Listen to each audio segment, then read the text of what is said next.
Hello everyone, आज की video में भी हम कोसी प्रॉब्लम के बारे में ही पढ़ेंगे जो किसके लिए होगी, non linear partial differential equation के लिए होगी। इससे जो प्रीवियस वीडियो थी हमारी उसमें भी हमने कोसी प्रॉब्लम के बारे में ही समझा था, लेकिन वहाँ पर क्या था कि जो हमारे पास पार्शियल डिफरेंशियल इक्वेशन के साथ जो कर्व दिया गया था वो कैसा था, वन पैरामीटर में था। आज हम क्या करेंगे, एक ऐसी कोसी प्रॉब्लम पढ़ने वाले हैं जिसमें हमारे पास जो कर्व दिया जाएगा वो दो वेरिएबल के अंदर होगा। तो जैसे कि हमारे पास ये पार्शियल डिफरेंशियल इक्वेशन दी गई है, इसके साथ एक कर्व दिया जाता था। मैं मान लेती हूँ कि कुछ गामा कर्व हमारे पास दिया गया है। अब हम क्या करते थे, कोसी प्रॉब्लम में एक ऐसा सॉल्यूशन फाइंड आउट करते थे इस non linear partial differential equation का जो इस कर्व के थ्रू भी क्या करता था, पास करता था। अब हमारे पास जो भी कर्व दिया जाता था, इससे प्रीवियस वीडियो में हमने पढ़ा था, वो कैसा था, वन पैरामीटर का था। तो आज की वीडियो में हम ये पढ़ेंगे कि जब वो दो वेरिएबल के अंदर हो जाए तब हम कैसे सोल्व कर सकते हैं कोसी प्रॉब्लम को। जैसे कि कुछ ऐसा मिल जाए, इसमें हम क्या करेंगे, सबसे पहले हमारे पास चारपिट मेथड होता है।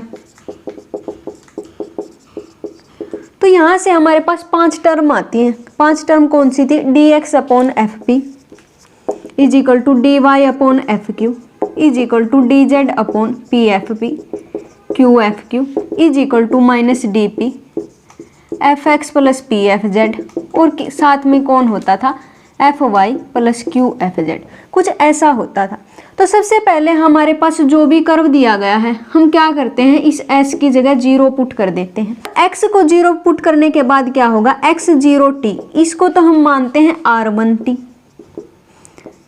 जो y0t होगा उसको हम मानते हैं r2t, और जो z0t होता है उसको हम मानते हैं phi1t। और इसके साथ साथ P0t को तो हम मानते हैं psi1 और Q0t को हम मानते हैं psi2, और ये किसके फंक्शन होते हैं, t के फंक्शन होते हैं।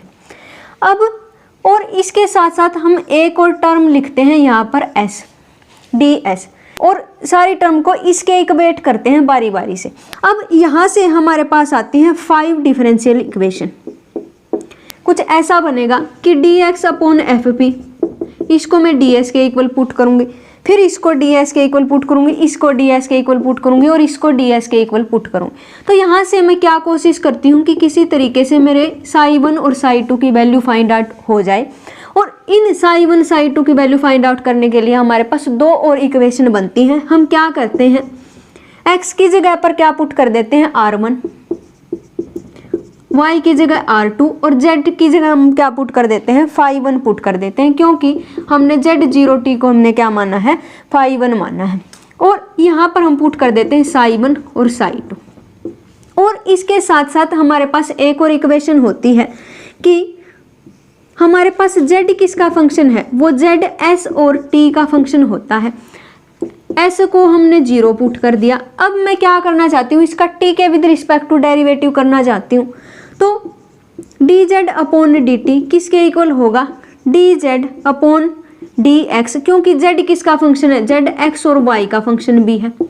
और यहाँ पर क्या आ जाएगा, dx अपॉन dt, साथ में हमारे पास होगा dz upon dy into dy upon dt, कुछ ऐसा बनेगा। z0t को मैं क्या मान चुकी हूँ, phi1 मान चुकी हूँ, और यहाँ से अगर मैं इसको phi1 मान चुकी हूँ तो ये क्या बन जाएगा, phi1 डैश बन जाएगा। और z का जब हम x के विद रिस्पेक्ट टू डेरिवेटिव करते हैं तो क्या बनता है, p बनता है, और p हमने किसके इक्वल माना, वो तो psi1 के इक्वल माना है, तो psi1, और ये x हमने किसके इक्वल माना, r1 के, तो इसका मतलब यहाँ पर आएगा r1 डैश।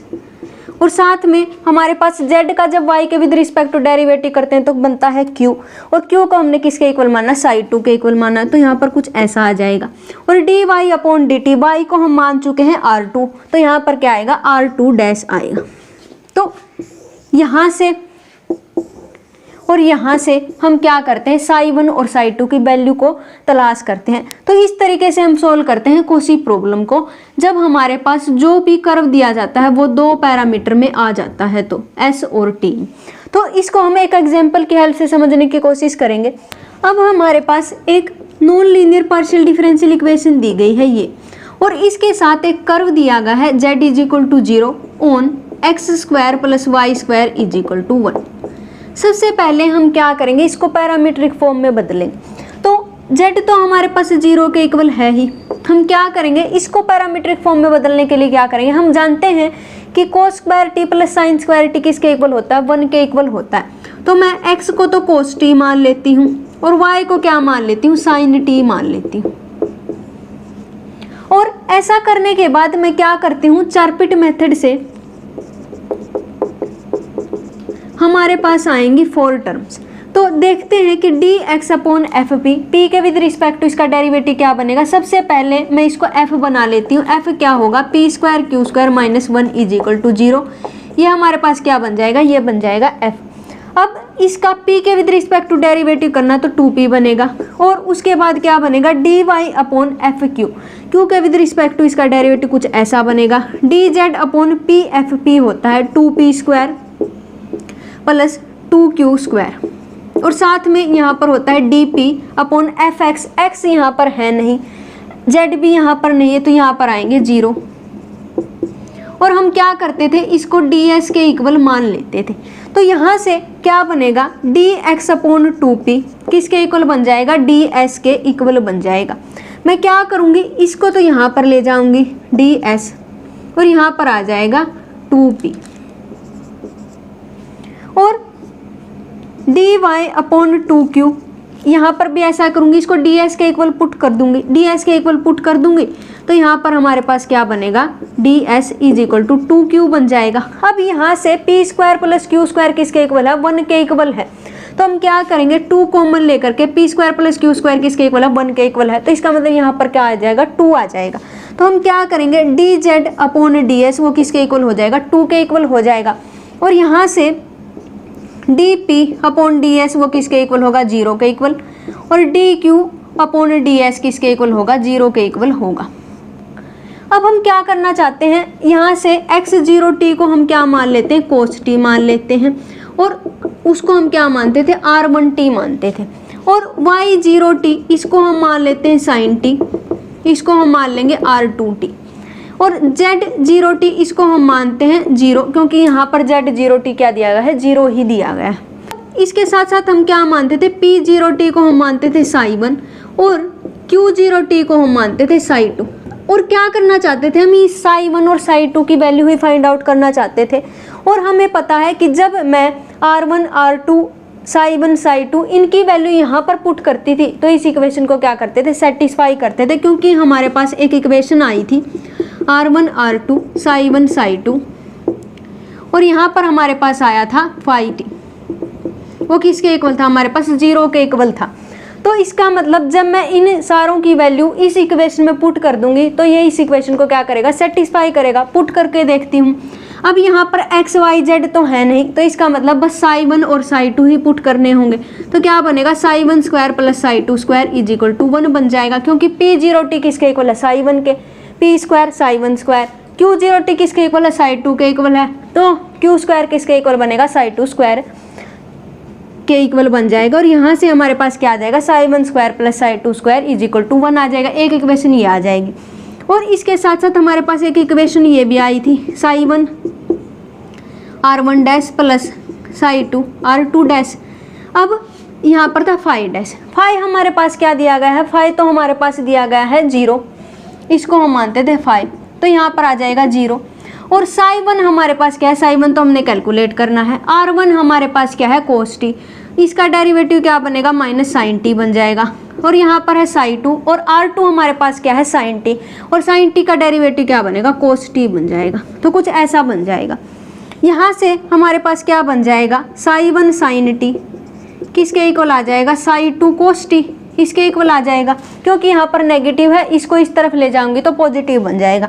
और यहाँ से psi2 अपॉन psi1 किसके इक्वल बन जाएगा, टेंजेंट t के इक्वल बन जाएगा। और एक इक्वेशन हमारे पास ये है, तो यहाँ से psi2 को मैं मान लेती हूँ कि टेंजेंट t इंटू psi1 इसके इक्वल आ जाता है, और इसको यहाँ पर पुट कर देती हूँ, फिर देखती हूँ कि क्या होगा। अगर मैं इसको यहाँ पर पुट करती हूँ तो हमारे पास क्या बनेगा, tangent squared psi one squared plus tangent squared psi one squared is equal to 1। और हमें पता है कि secant squared minus tangent squared x किसके इक्वल होता है, 1 के इक्वल होता है। तो यहाँ से अगर मैं साई वन स्क्वायर को कॉमन ले लेती हूँ तो क्या बन जाएगा, 1 प्लस टेंजेंट स्क्वायर टी, कुछ ऐसा बन जाएगा। और ये किसके इक्वल आ जाएगा, ये तो हमारे पास किसके इक्वल आ जाएगा, सीकेंट स्क्वायर टी के इक्वल आ जाएगा, क्योंकि हमें पता है कि secant square T minus tangent square T किसके इक्वल होता है, 1 के इक्वल होता है। ये हमारे पास एक आइडेंटिटी होती है। यहाँ से हमें क्या पता चलेगा कि Sai one square into secant square T किसके इक्वल आ जाएगा, 1 के इक्वल आ जाएगा। तो यहाँ से हमें क्या पता चलेगा कि Sai one square into secant square T किसके इक्वल आ जाएगा, 1 के इक्वल आ जाएगा। तो यहाँ से साई वन स्क्वायर की वैल्यू क्या बन जाएगी, 1 अपॉन सीकेंट स्क्वायर टी बन जाएगी। लेकिन 1 अपॉन सीकेंट स्क्वायर टी किसके इक्वल होता है, कोस स्क्वायर टी के इक्वल होता है। तो मैं इसको कोस स्क्वायर टी के इक्वल मान लेती हूँ। स्क्वायर रूट लेने के बाद यहाँ पर क्या बन जाएगा, साई वन यहाँ पर बन जाएगा प्लस माइनस। और अगर इसको दोबारा से यहाँ पर पुट करती हूँ तो हमारे पास एक और आइडेंटिटी होती है कि sine square T plus cos square T किसके इक्वल होता है, 1 के इक्वल होता है। तो यहाँ से साई टू की वैल्यू क्या बन जाएगी, प्लस माइनस साइन टी बन जाएगी। और यही वैल्यू हम फाइंड आउट करना चाहते थे। तो यहाँ से हमें क्या पता चल गया कि साई वन की वैल्यू तो हमारे पास आई है plus minus cos t, psi one की वैल्यू हमारे पास आई है प्लस माइनस कोस टी, और साई टू की वैल्यू हमारे पास क्या आ जाती है, प्लस माइनस साइन टी, कुछ ऐसा आ जाता है। अब हम क्या करेंगे, साई वन और साई टू दोनों को पॉजिटिव मानेंगे। तो यहाँ से हमारे पास क्या आ जाता है कि साई वन टी किसके इक्वल आ जाता है, कोस टी के इक्वल, और साई टू टी किसके इक्वल आ जाता है, साइन टी के इक्वल आ जाता है। अब हमारे पास वो सारी की सारी चीज़ें हैं जिनकी हमें ज़रूरत थी। अब हम क्या करेंगे, यहाँ से सोल्व करने की कोशिश करेंगे। सबसे पहले मैं सोल्व करूँगी इसको। अगर मैं इसको सोल्व करती हूँ तो क्रॉस मल्टीप्लिकेशन करने के बाद क्या बनेगा, d q is equal to 0 बन जाएगा। और डी क्यू 0 बनने के बाद मैं दोनों तरफ इंटीग्रेशन लूँगी तो क्या बन जाएगा, क्यू एस टी, क्योंकि किस हमारे पास ये किसका फंक्शन था, 2 वेरिएबल का फंक्शन था। तो किसके इक्वल बन जाएगा, साइड में 0 था तो इसका मतलब हमने एक कांस्टेंट ऑफ इंटीग्रेशन में मान लेती हूँ कि C1 मान लिया है। लेकिन हमें पता है कि Q0t किसके इक्वल है, वो तो साई 2 के इक्वल है। और साई 2 की वैल्यू हमारे पास क्या आई है, साइन टी आई है। तो इसका मतलब Q0t किसके इक्वल है, साइन टी के इक्वल है। और मैं क्या करना चाहती हूँ, इस कांस्टेंट की वैल्यू फाइंड आउट करना चाहती हूँ। तो क्या करूँगी, यहाँ पर 0 पुट करूँगी। 0 पुट करते ही क्या बन जाएगा, C1 साइन टी के इक्वल बन जाएगा। और साइन टी के इक्वल बनते ही हमारे पास क्या आ जाएगा, क्यू एस टी किसके इक्वल आ जाएगा, साइन टी के इक्वल आ जाएगा। अब इस इक्वेशन की जरूरत भी नहीं है। अब हम क्या करेंगे, इस इक्वेशन को सोल्व करेंगे, d p upon d s is equal to 0। और फिर से जब मैं क्रॉस मल्टीप्लिकेशन करूंगी तो क्या बनेगा, पी एस टी किसके इक्वल आ जाएगा, कांस्टेंट ऑफ इंटीग्रेशन C2 के इक्वल आ जाएगा। और हमें ये भी पता है कि P0t तो किसके इक्वल है, साई 1 के इक्वल है। और साई 1 किसके इक्वल है, कोस टी के इक्वल है। तो इसका मतलब इस कांस्टेंट की वैल्यू क्या आ जाएगी, कोस टी आ जाएगी। अब इस इक्वेशन की ज़रूरत नहीं है। हम क्या करेंगे, अब इस इक्वेशन को सोल्व करने की कोशिश करेंगे। तो यहाँ से हमारे पास क्या आ जाएगा, d z is equal to 2ds, कुछ ऐसा बन जाएगा। और इंटीग्रेशन करने के बाद क्या बनेगा, 2s, और यहाँ पर एक और कांस्टेंट आ जाएगा C3। और हमें पता है कि Z0t वो तो किसके इक्वल है, 0 के इक्वल है। मैं इस कांस्टेंट को फाइंड आउट करने के लिए s की जगह 0 पुट करूंगी। यहाँ से C3 किसके इक्वल होगा, 0 के इक्वल होगा। और 0 के इक्वल होते ही ZST किसके इक्वल बन जाएगा, ये तो 2s के इक्वल बन जाएगा। अब इस इक्वेशन की जरूरत नहीं है। अब हम क्या करना चाहते हैं, इस इक्वेशन को सोल्व करेंगे। इस इक्वेशन को सोल्व करेंगे तो क्रॉस मल्टीप्लिकेशन करने के बाद कुछ ऐसा आ जाएगा। अब Q किसका फंक्शन है, S और T का फंक्शन है, मतलब साइन टी के इक्वल है। तो यहाँ पर पुट कर सकती हूँ। तो यहाँ पर क्या आ जाएगा, 2 साइन टी, और साथ में आ जाएगा ds। अब दोनों तरफ जब इंटीग्रेशन करूंगी तो ये वाली टर्म तो कांस्टेंट की तरह ट्रीट होगी। तो यहाँ पर हमारे पास क्या आ जाएगा, y is equal to 2 sine t, और इसका इंटीग्रेशन क्या बन जाएगा, s बन जाएगा। और साथ में हमारे पास होगा एक कांस्टेंट C4। अब हमें पता है कि y0t की वैल्यू साइन टी है। तो यहाँ से इस कांस्टेंट को फाइंड आउट करने के लिए मैं क्या करूँगी, s की जगह 0 पुट कर दूँगी। और s की जगह 0 पुट करते ही क्या होगा कि साइन टी किसके इक्वल आ जाएगा, C4 के इक्वल आ जाएगा। तो यहाँ से y की वैल्यू हमारे पास क्या बन जाती है, 2s साइन टी, और साथ में हमारे पास कौन आएगा, साइन टी। अब हमें इस इक्वेशन की भी ज़रूरत नहीं है। अब हम सोल्व करना चाहते हैं इस इक्वेशन को। इस इक्वेशन को सोल्व करने के लिए फिर से क्या करेंगे, क्रॉस मल्टीप्लिकेशन करेंगे। क्रॉस मल्टीप्लिकेशन करने के बाद कुछ ऐसा बन जाएगा, p की वैल्यू यहाँ पर पुट करेंगे तो क्या बन जाएगा, cos t into D S. अब दोनों तरफ इंटीग्रेशन करूंगी तो फिर से क्या होगा, यह कॉन्स्टेंट की तरह से ट्रीट होगा। तो यहाँ पर क्या आ जाएगा, x is equal to 2 cos t into s plus c5 आ जाएगा। अब हमारे पास जो x0t की वैल्यू क्या है, cos t है। तो इस कांस्टेंट की वैल्यू फाइंड आउट करने के लिए s की जगह अगर 0 पुट करूंगी तो क्या आ जाएगा, cos t is equal to c5 आ जाएगा। तो यहाँ से st की वैल्यू हमारे पास क्या आ जाती है, वो आ जाती है 2s cos t और साथ में हमारे पास कौन बनेगा, cos t बन जाएगा। तो कुछ ऐसा आ जाएगा। अब अगर मैं ध्यान से देखने की कोशिश करती हूँ तो हमारे पास क्या होगा कि x squared plus y squared वो किसके इक्वल होगा, x squared plus y squared. यहाँ पर क्या है, मैं cos t कॉमन ले लेती हूँ और यहाँ पर बनेगा 2s प्लस 1 और इसका हमने क्या करना है, स्क्वायर। और साथ में हमारे पास यहाँ पर sin t कॉमन ले लेती हूँ मैं, तो क्या बनेगा 2s प्लस 1 इसका स्क्वायर बन जाएगा और साथ में इसका स्क्वायर बन जाएगा। यहाँ से मैं क्या करूंगी, 2s plus 1 whole square common ले लेती हूँ तो अंदर क्या बचेगा, cos square t plus sin square t। लेकिन हमें पता है कि ये तो एक आइडेंटिटी होती है तो ये किसके इक्वल हो जाएगा, 1 के इक्वल हो जाएगा। तो यहाँ से हमारे पास क्या आएगा, x squared plus y squared 2s plus 1 whole squared के इक्वल आ जाएगा। लेकिन 2s तो किसके इक्वल था, z के इक्वल था। तो यहाँ से क्या बन जाएगा, करेक्टरिस्टिक कर्व कुछ ऐसा बन जाएगा, z प्लस 1 होल स्क्वायर। और यहाँ से मैं z की वैल्यू फाइंड आउट कर सकती हूँ। तो इस तरीके से हम सोल्व करते हैं कोसी प्रॉब्लम, जब हमारे पास जो भी कर्व दिया जाता है वो 2 वेरिएबल के अंदर आ जाता है। तो यही थी हमारी आज की वीडियो जिसमें हमने कोसी प्रॉब्लम के बारे में समझा। इस नेक्स्ट वीडियो में हम हायर ऑर्डर की पार्शियल डिफरेंशियल इक्वेशन के बारे में समझेंगे जो कांस्टेंट कोफिशिएंट में होंगी। तब तक के लिए stay connected, have a nice day, thank you.